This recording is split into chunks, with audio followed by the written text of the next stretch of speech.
I hear you have a wonderful story about the fairies, and I would love to ask you about that. I do.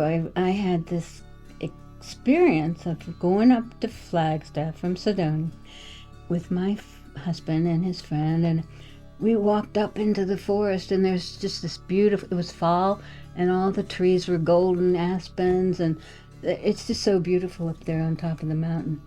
And then there was this wonderful meadow with all these green ferns growing and flowers everywhere, And so I had brought my drawing things with me.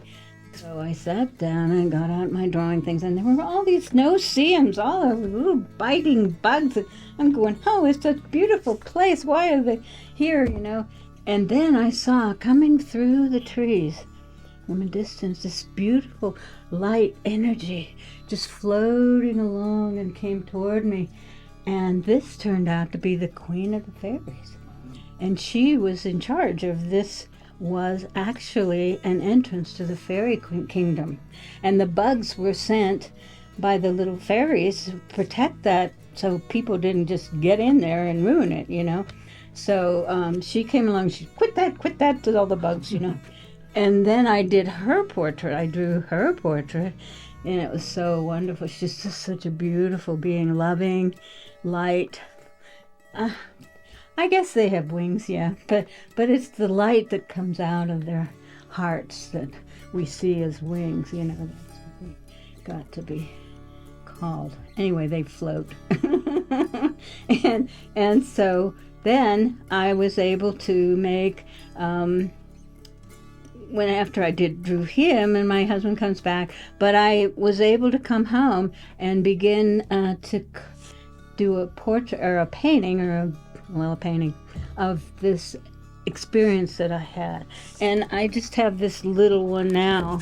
It's a pastel, but this shows these 3 little girls so happy here, dancing around in the forest. They don't even know why they're so happy there, but that's the entrance to the fairy ring.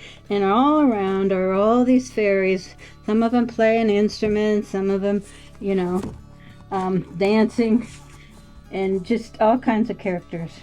Lots of detail there on that. And the flowers and the trees, and that's just what it was. And so I realized that there are these entrances to the fairy kingdom, in these beautiful places in the forest, particularly Ireland and in northern England where I lived. Oh, there were so many fairies there. So, and they have to protect these entrances because they're higher frequencies. Right. And they're actually, I don't know what frequency you'd call it. I don't know, 5th, 6th, 7th, 8th. But, and these little beings that live there, they come and go from that. They come out into our world and try to shed the light and be fairies. I want to be a fairy. You are one. Let's face it. You've been one.